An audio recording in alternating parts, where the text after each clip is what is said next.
Hora H do Agro, com Kellen Severo. Oferecimento Ihara. Agricultura é a nossa vida. Ihara. Olá, seja muito bem-vindo ao Hora H do Agro, um programa onde discutimos e analisamos os temas que mais importam para o agronegócio brasileiro.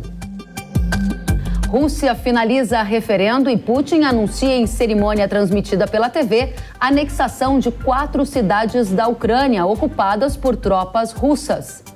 Crise energética na Europa.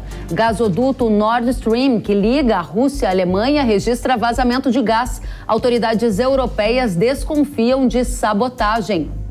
Banco Mundial corta a projeção de crescimento da China. Pela primeira vez em 30 anos, o país deverá ter um PIB menor que o da Ásia. E mais, União Europeia aprova a proposta para reduzir limite de resíduo de agroquímicos à base de neonicotinoides em alimentos e ração importados pelo bloco. No Brasil, começa a valer a obrigatoriedade de cadastro no IDEAGRO para máquinas agrícolas que forem transitar em vias públicas. Eleições 2022. Brasileiros vão às urnas neste domingo. Disputa é uma das mais concorridas da história. O Hora H do Agro está no ar com tudo isso e muito mais a partir de agora. A guerra na Ucrânia ganhou um novo capítulo nesta semana. Após referendo realizado em cidades ucranianas ocupadas pelas tropas russas, o presidente Vladimir Putin realizou nesta sexta-feira um evento para a anexação de uma região que corresponde a cerca de 15% do território da Ucrânia, aumentando assim a tensão com o Ocidente. O presidente Volodymyr Zelensky o presidente da Ucrânia, afirmou que a Ucrânia está solicitando formalmente a adesão rápida à aliança militar da OTAN. Além disso, disse que Kiev está pronta para conversas com Moscou, mas não com o presidente Vladimir Putin. E é justamente sobre este assunto que nós vamos tratar com o nosso convidado. Vamos receber Marcos Yankee, coordenador do Centro INSPER Global Agro. Seja muito bem-vindo, Yankee, uma satisfação te receber.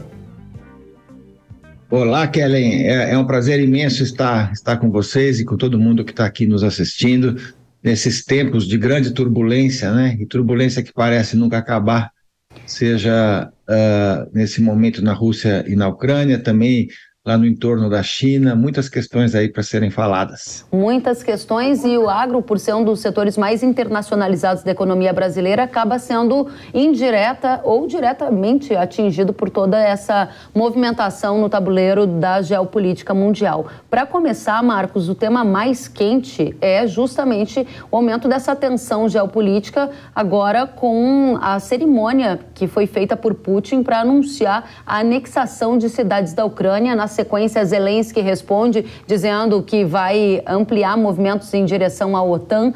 Qual é a sua avaliação? Por que isso importa para o agro? O que muda? Por favor. Bom, primeiro acho que é importante dizer que a geopolítica voltou com tudo, né? A gente tinha a impressão ao longo lá do último século que as coisas estavam resolvidas, o movimento de globalização, movimento de paz, democracia, livre comércio, e a coisa se reverteu completamente a partir de 2005, 2006, quando começam a surgir guerras comerciais, como entre os Estados Unidos e a China, e agora uma guerra física no centro da Europa que parece não terminar. É importante a gente colocar que geopolítica, né, é a aplicação da política à geografia consideradas as perspectivas históricas. O que quer dizer isso? É que a geografia volta com força e as perspectivas históricas são muito diferentes, né? A Rússia sempre quis controlar a Ucrânia, né?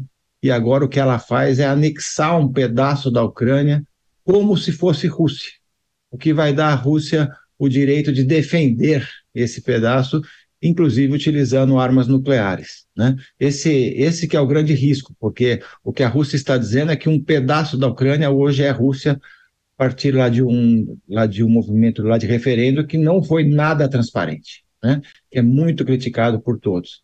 Então, na verdade, é uma escalada de fato, e que mostra que essa guerra está longe de terminar, né? Imaginava-se no começo que seria quase que um passeio para a Rússia entrar na Ucrânia, e na verdade a Ucrânia está resistindo bravamente e agora pede a adesão à OTAN, né? Então, realmente, com uma eventual adesão da Ucrânia à OTAN, que eu não acredito que vai acontecer facilmente, mas a Rússia anexando um pedaço da Ucrânia, a gente tem aí uma salada muito complicada, uma situação muito complicada, que pode marcar aí realmente uma piora das relações internacionais naquela região, assim como também a gente tem visto alguns conflitos na área da China, né?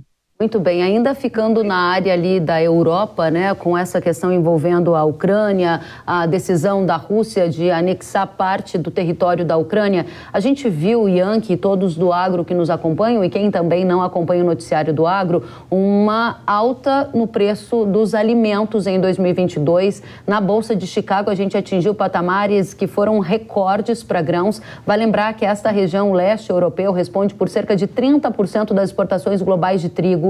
A Ucrânia é um dos maiores exportadores globais de milho e tudo isso impactou na formação de preços de alimentos ao redor do mundo, gerou também impactos aqui no agro do Brasil.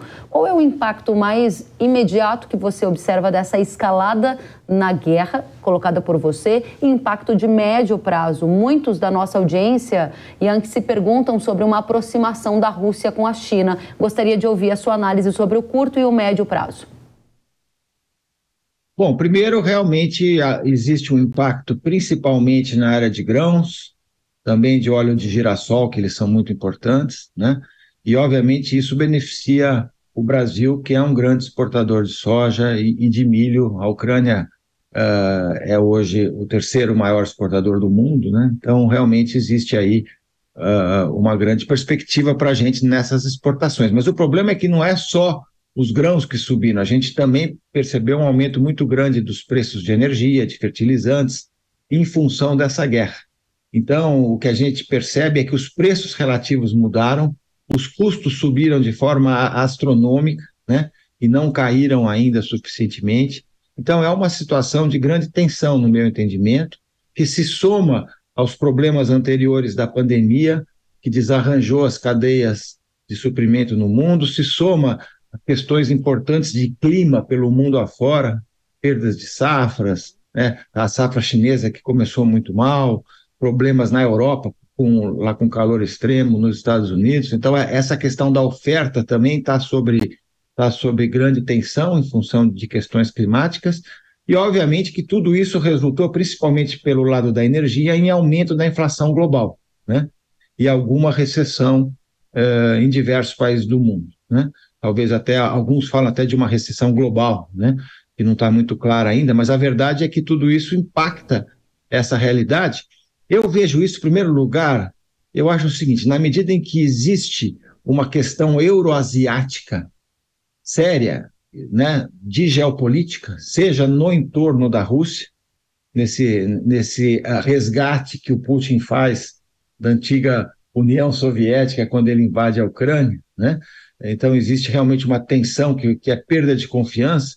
Existe também uma tensão na China, com a questão de Taiwan, né? E a gente tem que lembrar que o entorno da China tem vários problemas de geopolítica, né? Porque a China ela tem questões nas Coreias, ela tem questões territoriais nas ilhas do Japão, tem a questão lá de Hong Kong, né? Que a turma de Hong Kong não quer ser anexado integralmente à China, tem Taiwan, tem o Mar do Sul da China, também com vários conflitos ali em torno de ilhas e de território, e tem questões com a Índia. Portanto, todo o entorno da China também é uma região de grande tensão, né? E na medida em que tanto a Rússia e o leste europeu e a China voltam com força nesse tema geopolítico, eu acho que para o Brasil pode ser até uma oportunidade, né? É claro que ninguém vai aí comemorar uma situação de guerra, né? Mas em termos de oportunidades de investimentos, de comércio,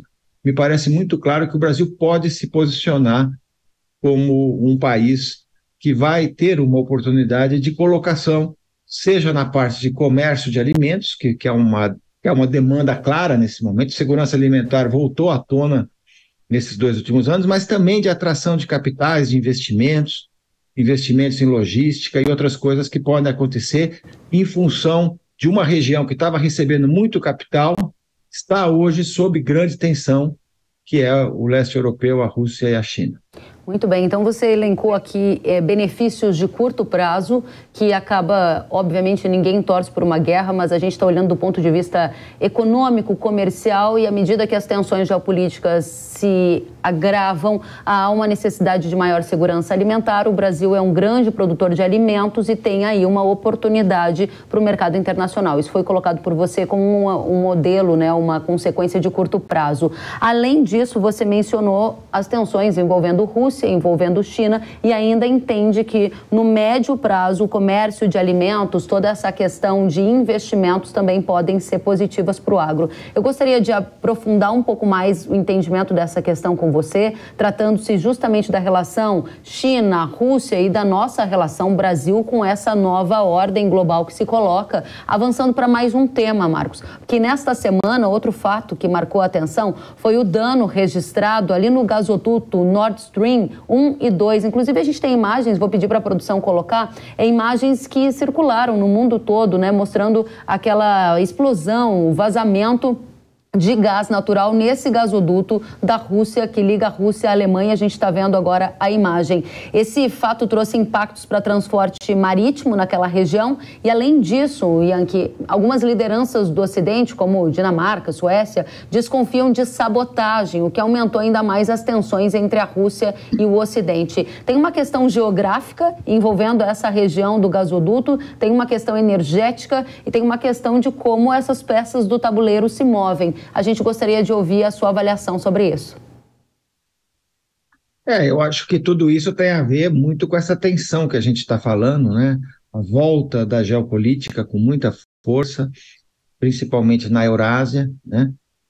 A gente não vê uma solução de curto prazo. Obviamente, isso pode dar margem a todo tipo de ação terrorista, como alguns estão falando aí, mas eu acho que, na verdade, o que a gente tem que fazer é, primeiro, quer dizer, o mundo precisa tentar se entender melhor, né, frente a essas questões. Eu espero que a questão da Ucrânia se resolva de alguma forma, né, e eu entendo que agora é mais importante do que nunca que hajam negociações para tentar encontrar uma solução, né, porque a escalada não interessa absolutamente a ninguém.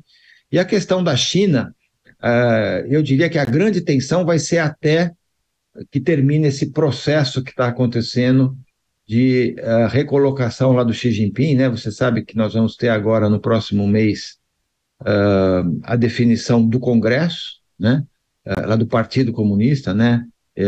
Lá na China, e depois até o mês de março, quando ele assume novamente para mais um mandato. É um momento de grande tensão, né? Há oposição ao Xi Jinping, mas ele está conduzindo para continuar, né? Ele está muito forte nesse momento. Então, eu acho que é um momento de grande tensão, porque a coisa agravou na Ucrânia, a China está num momento muito crítico, onde eles estão fazendo de tudo para não ter nenhum tipo de movimento que atrapalhe esse processo político, né?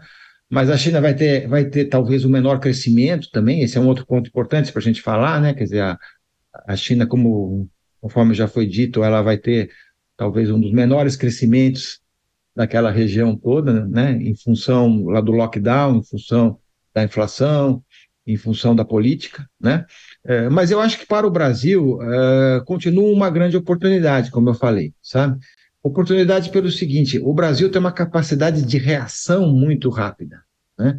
Coisa que a gente não vê na África nem na Ásia. E na hora que falta comida, né, e que os preços sobem, os brasileiros reagem rápido, seja aumentando produtividade, seja ampliando a integração lavoura-pecuária. A logística brasileira hoje está muito melhor do que estava há 10 anos atrás, né? Então, a nossa capacidade de ser um player relevante para o mundo nesse momento de grande tensão é muito alta. E um ponto muito importante, Karen, é que a gente não tem problemas, né, nessa área geopolítica, certo? A gente não tem conflitos com nossos vizinhos, a gente não participa dessa bagunça na Ásia, né? Então a gente pode se colocar de uma maneira diferenciada, particularmente se a gente fizer a lição de casa no que se refere, de um lado, a acordos comerciais, entendimentos para ampliar mercados, né? A gente tem que pensar, por exemplo, na questão lá de carnes, né? Que eu acho que é uma oportunidade grande, que são, na verdade, mercados ainda muito protegidos quando comparados com grãos, né? E tem essa questão toda lá de Amazônia, onde existe grande pressão sobre o Brasil, mas também a gente pode resolver isso com mais fiscalização, com a implementação do Código Florestal, etc. Portanto, se a gente fizer a lição de casa, se a gente conseguir se recolocar no mundo como um país que traz soluções, seja em alimentos, né? Seja em energia renovável, que a gente é um exemplo, né? Seja na questão climática, na medida que a gente conseguir, digamos, reduzir o desmatamento e ampliar as tecnologias tropicais, eu acho que o Brasil é um país que pode sair ganhando nesse processo, apesar de que o nosso grande cenário aí é bastante conturbado e bastante perturbador. Marcos Ianchi, quero agradecer a você pela presença aqui no Hora H do Agro, com análise sobre essa escalada na guerra, todas as preocupações geopolíticas e ainda essa nova conjuntura global. Foi uma satisfação recebê-lo, volte sempre. Muito obrigado, Keren. Continuamos aí analisando. O que não falta são fotos novos o tempo todo, né?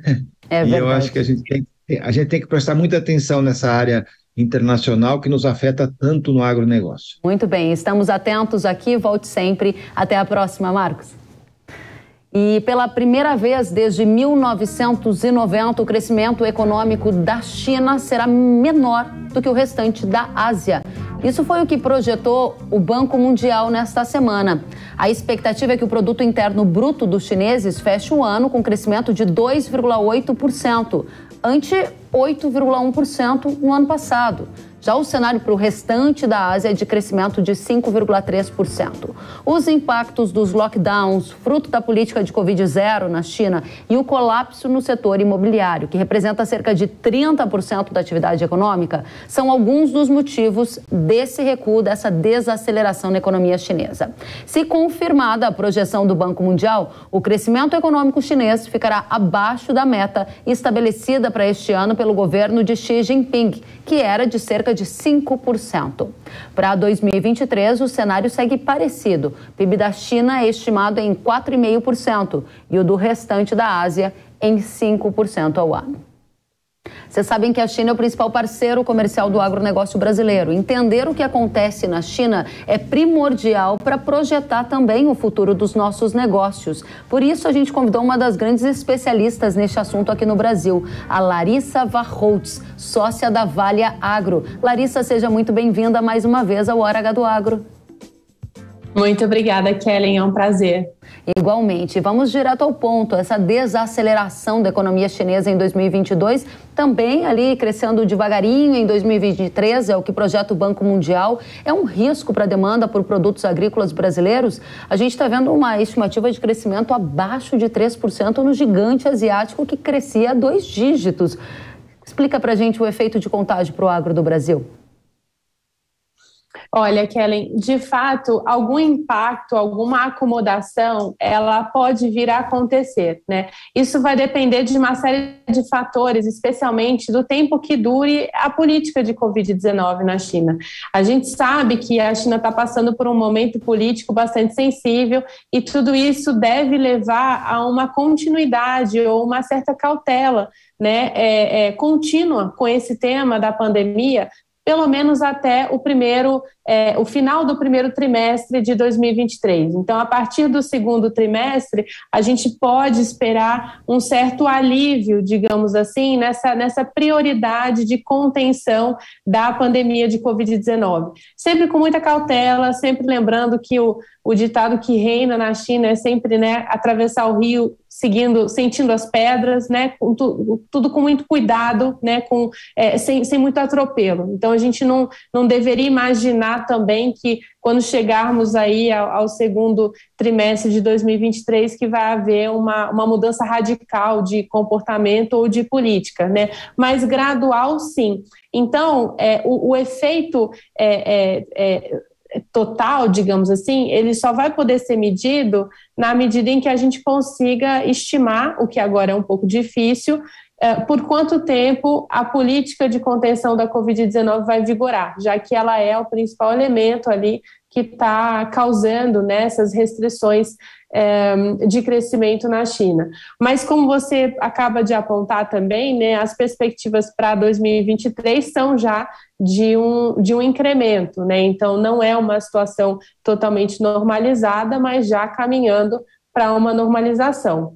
Agora, a gente está num cenário internacional bem complexo, né? Tem várias variáveis aí, agora a gente vai precisar pensar aí a respeito de cada uma delas, né?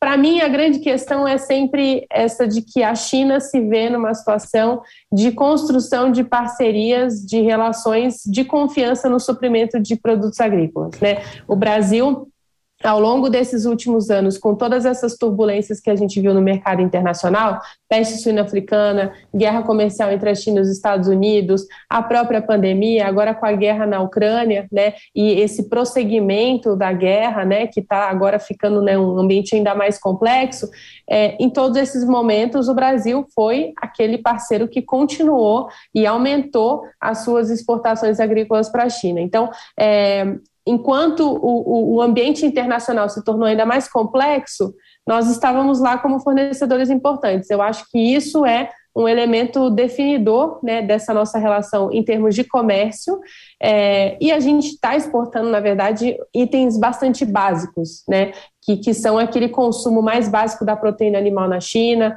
para fomentar a produção doméstica, na verdade, né, de proteína animal, principalmente suínos e frangos.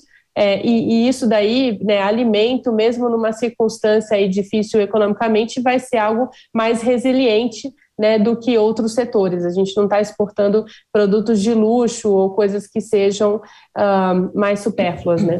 Entendo. Então, a resposta que você traz para a nossa audiência é que a desaceleração da economia chinesa não deve ser um fator de grande impacto na pauta exportadora do agro, prioritariamente porque o que a gente exporta para eles, em grande magnitude que impacta no agro, são alimentos. Alimentos como itens básicos, eles são os últimos a serem cortados numa situação econômica mais desfavorável, né? E o segundo aspecto que você coloca é a necessidade da gente entender a curva da adoção da política de Covid-0, que gerou lockdown, que gerou desaceleração e acabou culminando também nesse processo, né? Quero adiantar um pouquinho com vocês, você me corrija se tiver alguma incorreção no que eu tiver dito. Quando o Xi Jinping adota a política de Covid-0, ele faz testagens em massa, lockdowns, e a minha pergunta para você é: que efeito isso traz para a cadeia de distribuição? Afinal de contas, o agro compra muito, desde peças, insumos para a indústria, de defensivos e fertilizantes de lá. Tem algum risco na contramão? Não como nós enviando produtos, mas nós recebendo elementos de lá. O que você acha?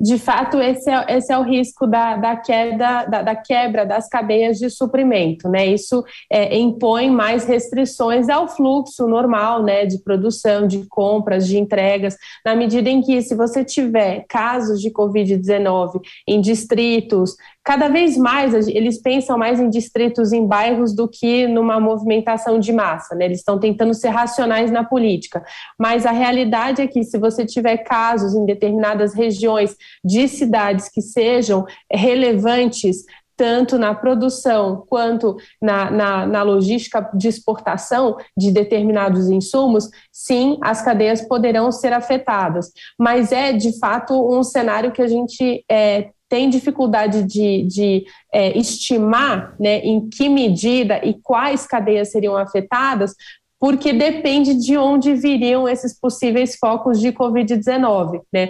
O que nós temos visto é que o foco tem sido cada vez mais em uma abordagem racional. Tem um foco em um determinado local, trata-se aquele foco com o mínimo de lockdown, né? Mínimo do ponto de vista chinês, né? Para a gente pode parecer bastante já, mas com o mínimo de lockdown que seja necessário para controlar aquele possível surto e não deixar que aquilo se espalhe. Então, a gente poderia sim ter ainda consequências nessas cadeias de insumo, tanto em peças, como você falou, em máquinas, né? Mas também nas cadeias do setor de agroquímicos, né?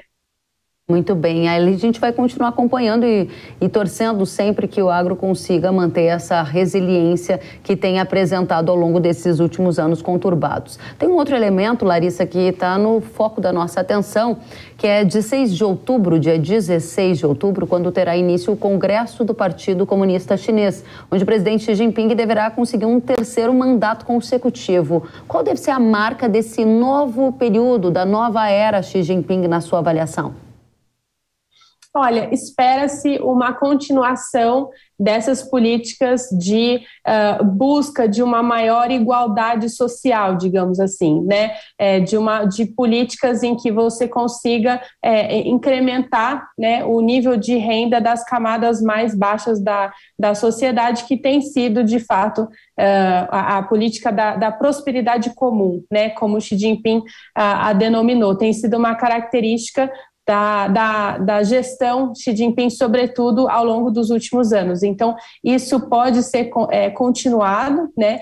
Há um foco também na recuperação econômica, né? A gente tem uma série de declarações do Banco Central da China e de outras autoridades falando sobre a atenção que as lideranças chinesas estão dando a esse tema, e a gente sabe que Xi Jinping também tem essa missão aí em relação ao compromisso chinês com o tema da transição energética, né, da mitigação das emissões de gás de efeito estufa e da neutralidade, da busca da neutralidade nas emissões de carbono. Então, o pico das emissões deve ser alcançado até 2030 e a neutralidade está comprometida até 2060. Então, esse compromisso que foi feito por ele próprio certamente guiará uma série de políticas setoriais que vão atingir as mais diversas áreas da economia chinesa. Então, eu citaria esses elementos, né? A política de prosperidade comum, esse foco no desenvolvimento econômico continuado, até como recuperação desse período da pandemia de Covid-19, e o elemento meio ambiente, mudança do clima, como 3 pilares essenciais dessa próxima gestão. Muito bem, tem um elemento que a gente ouviu o nosso entrevistado que antecedeu você, o Yankee, trazendo sobre as tensões que envolvem Taiwan e os impactos disso na geopolítica, né? A gente sabe que esse é um tema muito sensível para a China, que impacta também a geopolítica global, e eu gostaria de saber, na sua avaliação, qual é o tamanho desse problema, digamos, quando a gente olha para a economia chinesa, se você tem alguma leitura do que deve acontecer depois desse congresso do dia 16 de outubro. Olha, na minha visão, os chineses farão o possível para evitar qualquer tipo de conflito dessa natureza nesse momento. Na verdade, já é uma relação muito próxima, né, que China e Taiwan têm há bastante tempo. É uma relação conturbada, mas não me parece haver ganhos para a China em tornar o ambiente mais conturbado do que ele já está nesse momento. Eu acho que a tentativa chinesa seria de acalmar um pouco os ânimos em relação aos diferentes elementos geopolíticos que estão ocorrendo nesse momento, né? Eles já estão aí com essa situação da guerra na Ucrânia muito próxima, né? E a Rússia é vizinha da China, eles dividem 4.000 quilômetros de fronteira terrestre. Então, a minha visão é de que a China já tenta navegar um cenário de muitas incertezas, né? Eu espero, da parte dos chineses, uma certa cautela no gerenciamento desse assunto. É claro que, diante de qualquer situação de conturbação aí, a gente está aí diante de um dos grandes problemas aí que a humanidade pode enfrentar, né, ao longo das próximas décadas, mas o que eu imagino que vai acontecer é cautela do ponto de vista chinês. Muito bem, para encerrar, gostaria que você deixasse aqui a mensagem para a nossa audiência agro, que está muito interessada em entender o futuro dos impactos da China aqui nos nossos negócios do setor. Qual o horizonte que você vê pela frente? O que é importantíssimo que a nossa audiência saiba, decore e salteado. Eu acho que é muito importante que a gente tenha em mente o tanto que o Brasil se beneficia dessa relação com a China no agro e do desenvolvimento econômico chinês ao longo das últimas décadas, né, o quanto que a gente já se beneficiou e como é que a gente pode olhar para frente, né? E a grande forma de olhar para frente, na minha visão, é trabalhar com mais diálogo, com mais atração de investimento, com mais exposição do capital chinês ao agro brasileiro, inclusive para ajudar a regularizar esses fluxos, né? Os fluxos comerciais. No momento de grandes incertezas internacionais, eu acho que o Brasil e a China só reforçam a complementaridade que eles têm nesse setor específico, mas eu acho que a gente pode desejar ir além nessa relação com os chineses, inclusive para não ficar tão sujeito a solavancos, né? A forma de fazer isso, na minha visão, é ter maior exposição do capital chinês aqui no Brasil, seja em investimento, seja no financiamento, seja no custeio da safra brasileira, participando mais ativamente disso, para que a gente consiga evitar, né, que qualquer solavanco internacional nos cause um impacto mais direto, né? Eu acho que o diálogo tem que ser mais próximo. Muito bem. Larissa Varholt, sócia da Vale Agro, foi uma alegria recebê-la. Volte sempre. Muito obrigada, uma alegria estar aqui com você, Kellen. Da mesma forma, até a próxima. Nesta semana, os países membros da União Europeia aprovaram um projeto que reduz o limite máximo de resíduos de 2 pesticidas neonicotinoides em alimentos e ração animal importados pelo bloco. Os neonicotinoides são substâncias ativas utilizadas para controlar insetos nas lavouras, por exemplo.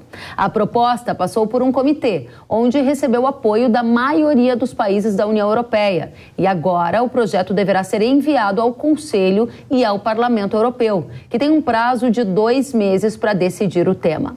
Se for aprovada, a nova regra será adotada já no início de 2023. Vale lembrar que este projeto está inserido na estratégia do Campo à Mesa, que faz parte do Acordo Verde Europeu. Há cerca de 2 semanas, uma outra medida que restringe as importações de produtos agro também foi aprovada. Neste caso, dizia respeito à restrição da compra de itens agrícolas provenientes de áreas de desmatamento legal e ilegal. Nós vamos receber o presidente executivo da CropLife Brasil, Christian Lobauer, para os esclarecimentos sobre este tema. Primeiramente, seja muito bem-vindo, Christian. Obrigado, Kellen. Prazer estar com vocês aqui. Da mesma forma. Vamos começar pelo primeiro degrau, né? Explica pra gente o que é este projeto aprovado pela Europa e de que forma ele afeta o agronegócio brasileiro quando fala desses limites de resíduos de pesticidas em alimentos e ração que vão ser importadas pelo bloco. Olha, Kellen, esse tipo de medida não é novidade. A União Europeia, através das suas instituições, principalmente o Parlamento, vem, e depois dessa política que você definiu bem, né, a estratégia Farm to Fork, né, do garfo à mesa, dentro do Green Deal, que é essa nova política de Europa verde, na estratégia política geral da Europa, dentro dessas políticas vem sempre uma série de medidas cada vez mais intensas em reduzir o uso de defensivos agrícolas, várias substâncias, entre as quais essa agora, 2 produtos importantes, inseticidas, tiametoxam e clotianidin, que são produtos antigos, importantes, muito utilizados e que são acusados de forma, a nosso ver, incorreta e não científica de afetar a vida dos polinizadores das abelhas. Esse debate sobre a queda da população de abelhas e polinizadores é muito antigo, muito longo, muito intenso, apaixonado, mas o fato é que até hoje não se comprovou de forma cabal que o uso de defensivos agrícolas tem efeitos sobre as populações de abelhas na Europa e no mundo, mas essa é uma outra conversa. O fato é que,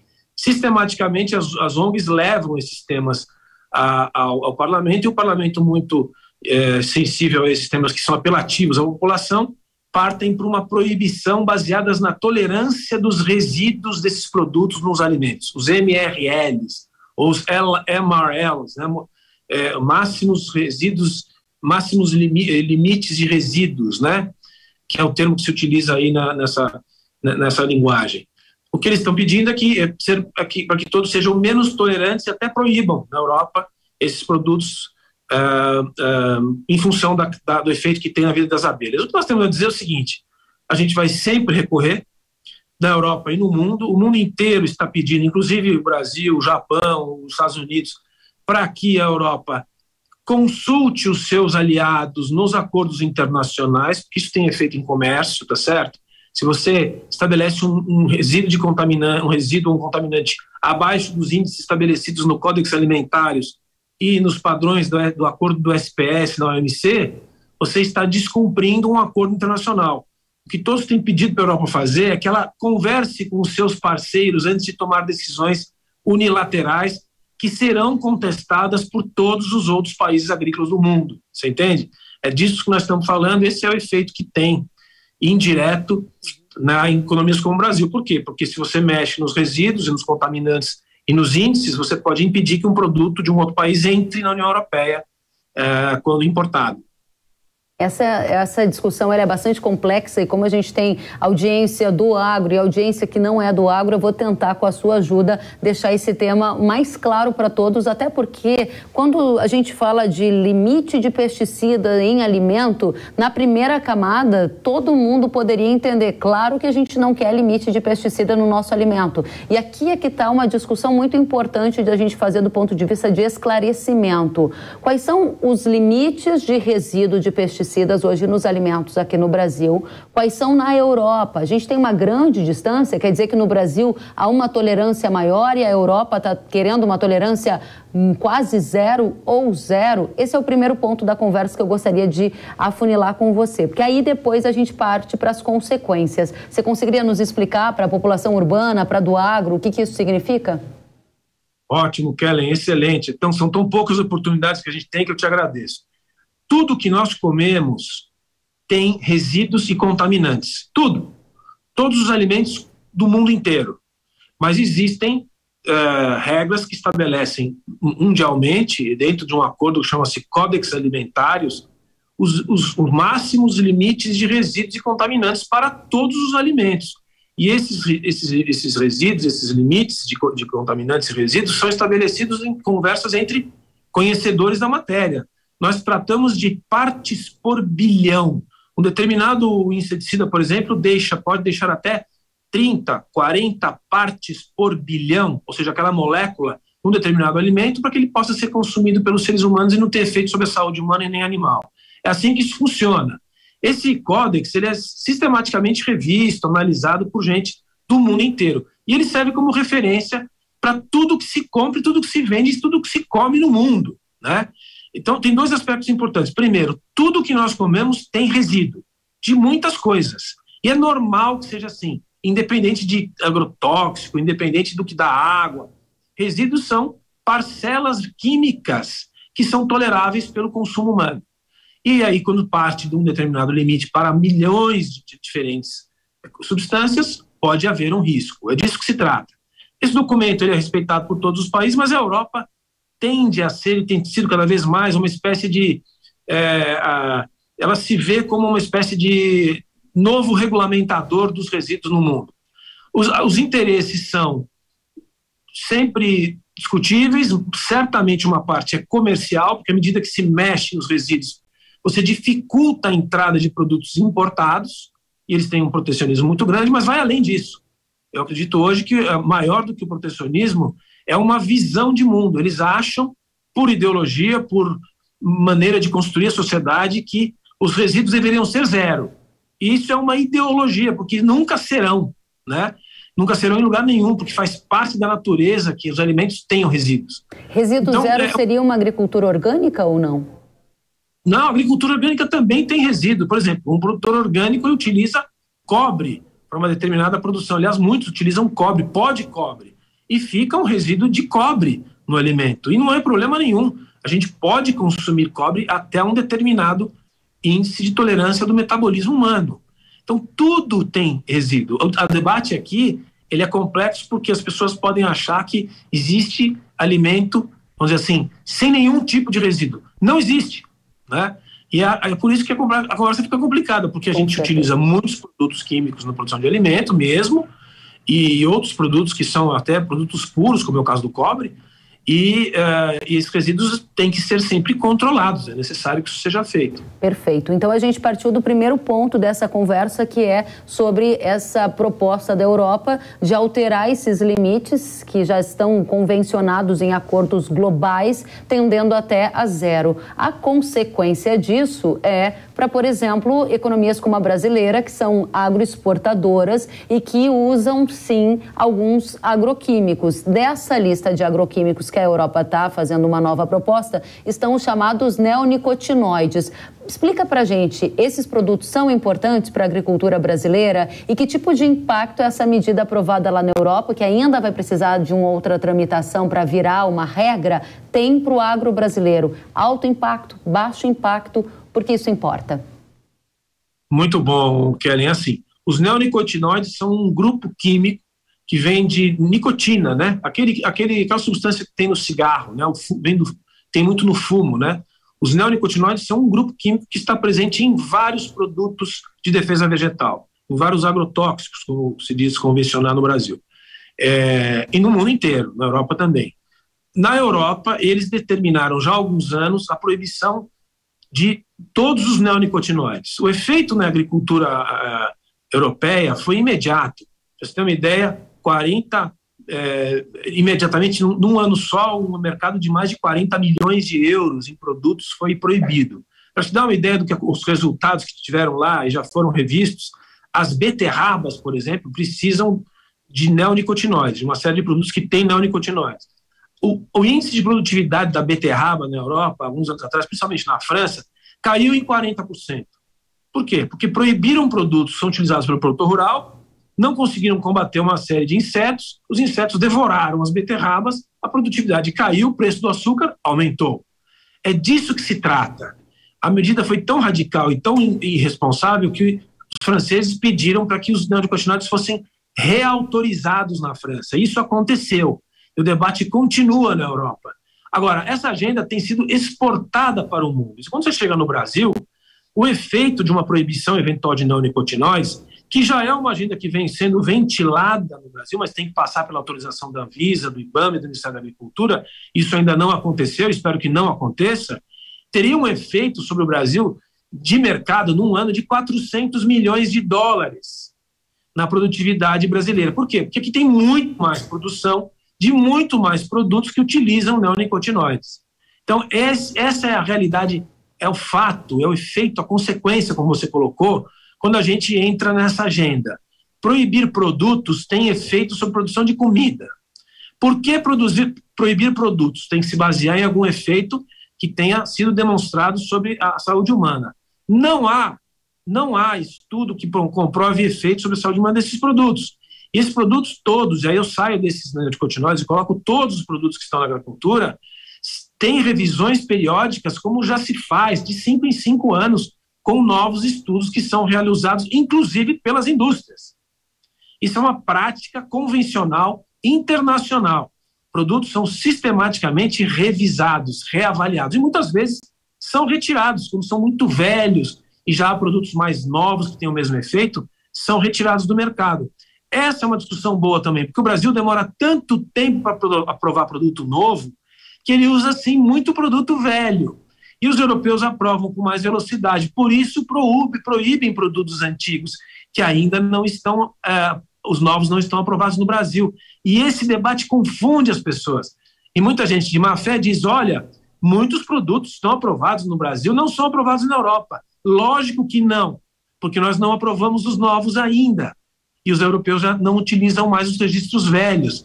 Isso nunca é explicado só em programas como o seu, que dá o espaço de a gente explicar as coisas. Então, é só por isso que a gente usa produto mais antigo, e mesmo assim são todos produtos seguros, porque se não fossem, não estariam no campo.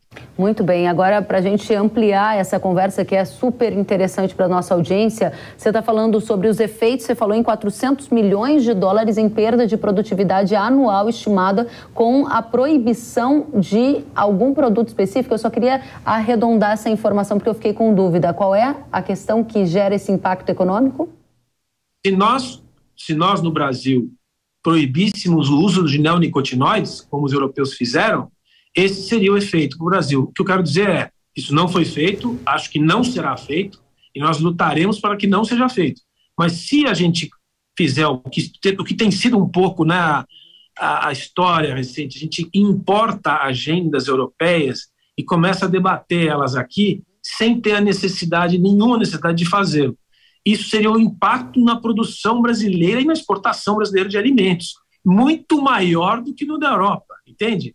É uma decisão necessária e irresponsável, cujos efeitos serão muito piores para a nossa agricultura do que para a deles. Muito bem colocado. Aí uma dúvida que veio da nossa audiência, Christian, é assim, o uso de defensivos com neonicotinoides pode ser restringido por causa disso? Você acabou de dar uma pincelada nessa resposta, mas eu gostaria de ir um pouco além, porque a gente pode não ter uma restrição aqui no Brasil, mas quando a gente exporta produtos para um cliente que está dizendo que não aceita comprar alimentos que tenham uso dessa substância, no final das contas gera um efeito de mudança nas nossas cadeias. E aí, objetivamente, para todo mundo que usa neonicotinoide e que nos assiste, está se perguntando, tá, mas e aí, o que eu tenho que fazer? Eu tenho que parar de usar? Eu vou precisar me adequar?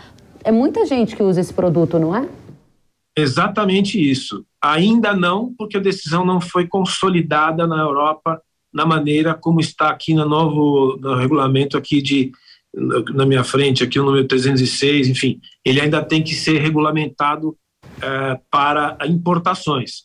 As decisões para o mercado interno já foram tomadas algumas vezes. Vários produtos neonicotinoides já estão proibidos na Europa, com exceção de alguns que foram reavaliados e recolocados no mercado, como o caso da beterraba que eu contei. Mas, para efeito internacional, ainda não aconteceu. Pode acontecer, e é o que a gente luta para que não aconteça. Porque qual a consequência disso?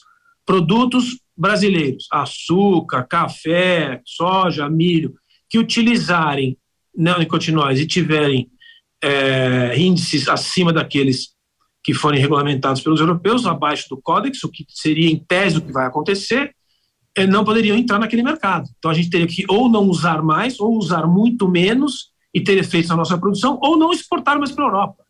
Você tem uma ideia, o caso do carbendazim, que apareceu na imprensa recentemente, aconteceu isso. O Brasil vai deixar de usar carbendazim porque outros mercados não aceitam mais a presença desse produto na exportação. Por exemplo, o suco de laranja. Então, o Brasil não vai usar mais carbendazim e acabou de proibir o uso. Tem um phasing out em andamento. Em alguns meses, o Brasil vai deixar de usar carbendazim. É um produto muito antigo. Sim. Não há ainda muitos produtos substitutos, mas essa é uma realidade. Isso já acontece com outros produtos. Agora, voltando para açúcar, café, soja, milho e outros produtos que são exportados para a Europa, vamos colocar aqui então para a conclusão da nossa conversa. Essa é uma prerrogativa que pode ser adotada pela Europa, ou seja, diminuir o limite de resíduos de neonicotinoides e gerar um efeito colateral nessas cadeias. Essa decisão deve ser tomada ao longo dos próximos meses e os efeitos esperados ficariam a partir do próximo ano. Aí quem quiser continuar exportando para a Europa, lembrando que, por exemplo, café, a Europa é um dos nossos principais clientes, teria algum tipo de efeito. Antes disso, você disse que estão tomando as medidas. Tem como postergar, não adotar essa medida ou não, dado que a Europa decidir, os mercados vão ter que se adaptar e a partir de 23 isso pode ser uma realidade, Christian?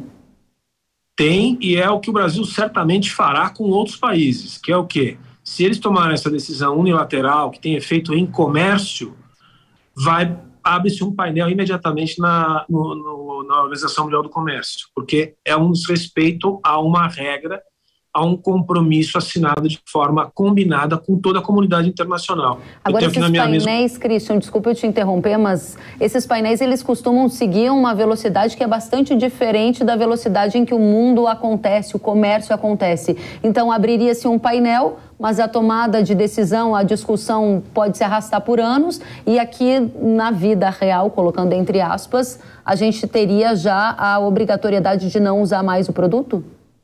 Pode acontecer. Depende de como andar o processo e da decisão que a União Europeia tomar. Mas você tem razão.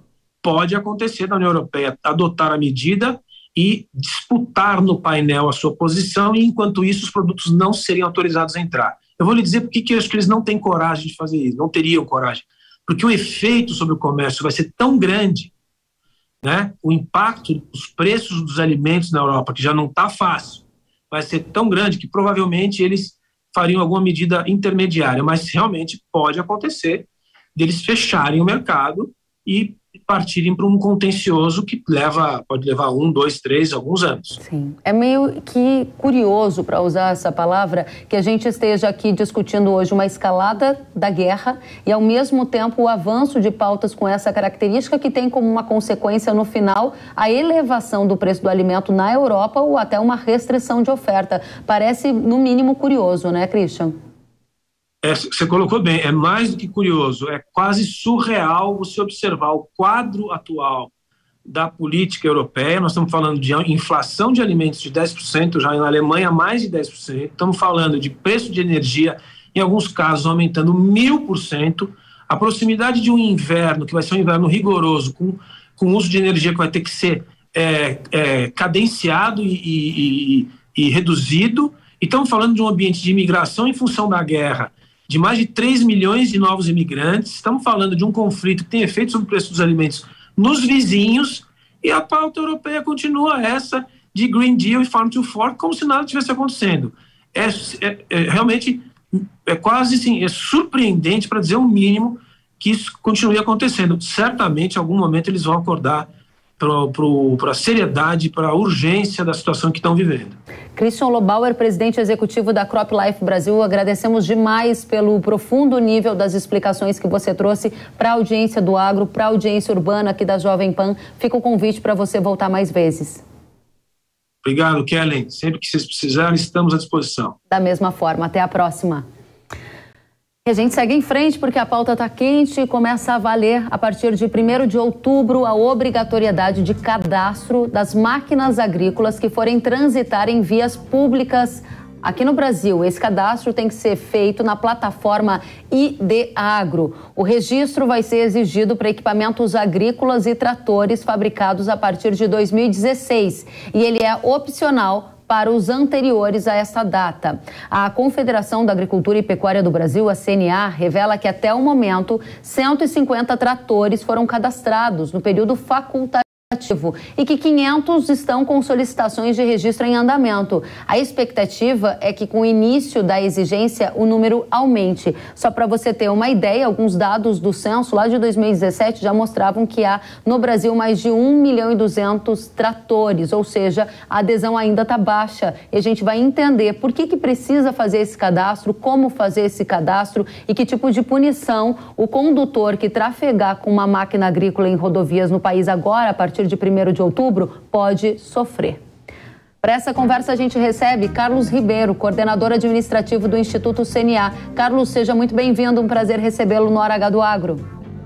Obrigado, Kelly. É uma ótima oportunidade para a gente poder explicar um pouquinho a questão do Renagro, né? Do Registro Nacional de Tratores e Máquinas Agrícolas. Exatamente, o Renagro que precisa ser feito um cadastro lá no IDAgro, é isso? São vários os novos nomes e a nossa audiência quer saber por que tem que cadastrar a máquina e ela gerar esse nome aí, o Renagro. Por que tem que fazer isso e qual é o primeiro passo para quem quiser fazer o cadastro?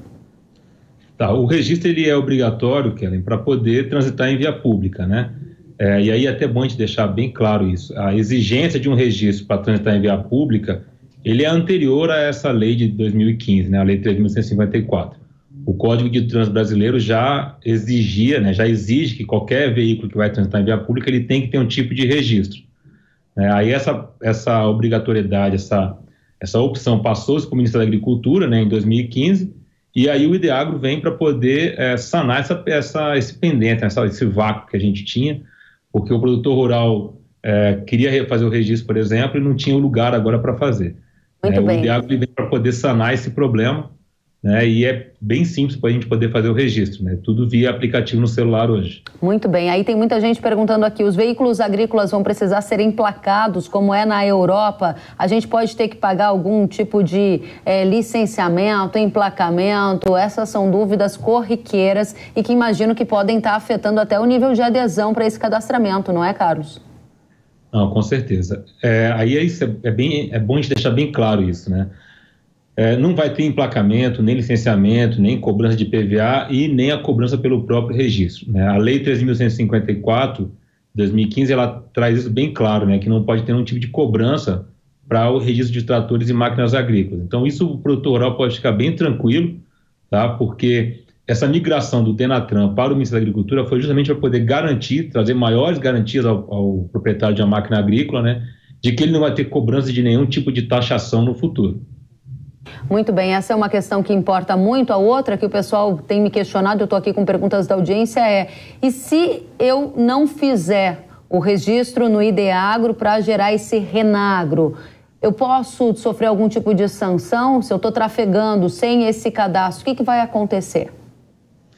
Então, qualquer veículo que estiver transitando em via pública sem um registro, né, válido pelo governo federal, né, ele pode sofrer uma sanção, sim, desde multa, pena administrativa. O que a gente vem recebendo comunicados, principalmente do Ministério da Agricultura e de algumas fabricantes de tratores, que o que acontece é o recolhimento dessa máquina para um pátio de um Detran ou de uma Polícia Rodoviária Federal, né, que geralmente são os órgãos que fiscalizam o trânsito. Então, o usual é a máquina ser recolhida ao pátio, e aí o produtor tem que ir lá no pátio do Departamento de Trânsito, né, comprovar a propriedade daquele equipamento para poder liberar o equipamento. Então, muito tem todo bem. esse transtorno que pode ser causado se você transitar sem um registro do seu veículo. Isso vai valer a partir de 1º de outubro, ou seja, se a partir agora de 1º de outubro algum condutor trafegar com a máquina agrícola, ele for fiscalizado, ele pode ter a máquina retida, ou por conta do baixo nível de adesão ao cadastramento vai ser estendido o prazo, Carlos? Kellen, aí é bom de deixar isso bem claro. Essa penalidade ela já existe desde que o Código de Trânsito Brasileiro foi criado, tá? Não é uma coisa nova que o IDEAGRO ou que o Registro Nacional trouxe para tratores e máquinas agrícolas. O que o Renagro traz, né, é justamente uma opção para o produtor rural poder se registrar de forma fácil e sem custo. E aí esse prazo que passa a valer a partir de amanhã é, na verdade, um prazo para valer o documento do Renagro, né? Então, se o produtor fizer seu cadastro hoje no IDEAGRO, imprimir o documento que equivale ao Renavan, né, que é o nosso Renagro, e ele apresentar para um órgão de fiscalização, aquele documento tem uma validade, né, de registro para ele poder transitar em via pública. E aí só mais uma ressalva é que não basta ter só o documento, né? A máquina tem que ter as dimensões adequadas para transitar em via pública, né? O Renagro, ele não dá uma habilitação para o produtor poder entrar, por exemplo, com uma colheitadeira numa rodovia, né, que não tem as dimensões adequadas para transitar em via pública. Muito bem, Carlos, quero te agradecer pelos esclarecimentos e fazer aqui o convite para que, surgindo mais dúvidas, você retorne, porque esse assunto importa demais para a nossa audiência. Até a próxima. Muito obrigado, Kellen. Eu estou à disposição de vocês aqui. Qualquer dúvida, é só entrar em contato conosco através do nosso site, que é o ideagro.com.br. Muito obrigada a você. A gente vai contatá-lo sim, se houverem dúvidas. Se tivermos dúvidas. E neste domingo, dia 2 de outubro, os brasileiros vão às urnas para decidir quem vão ser os próximos representantes do país. As eleições são consideradas uma das mais disputadas da história. Além da vaga de presidente da República, estão na disputa 27 cargos para governadores de estado e do Distrito Federal, 27 vagas para senadores e 513 vagas para deputado federal. No caso dos deputados estaduais e distritais, o número de vagas nas assembleias legislativas e na Câmara Legislativa varia de acordo com a representação dos estados na Câmara dos Deputados. E agora eu tenho um recado para você. O recado de hoje é exclusivo para você, uma super novidade que acabou de sair do forno, ou melhor, do Centro de Pesquisa e Inovação da Yara. Agora o produtor de soja e de milho tem um superpoder em suas mãos. A Yara acaba de lançar Terminus, o novo inseticida de alta eficácia no controle de percevejos. Separa uma caneta e já anota tudo que Terminus oferece para sua lavoura. 1. Supremo efeito de choque com longo período de controle. 2. Suprema formulação AD que promove mais aderência e proteção às folhas. 3. Uma suprema sinergia dos ingredientes ativos que aumenta e muito a sua eficácia. E além do Terminus, você já sabe, a Yara tem um portfólio completo para soja. Acesse yara.com.br ou aponte o leitor de QR Code do celular para o código que aparece na sua tela e saiba mais sobre este portfólio incrível e sobre o poder supremo que Terminus deixa em suas mãos. Lembre-se, na hora H da proteção suprema da lavoura é Yara. Pode confiar. Muito bem, e o Hora H do Agro de hoje fica por aqui. Nós nos vemos na próxima semana. Até lá, tchau, tchau.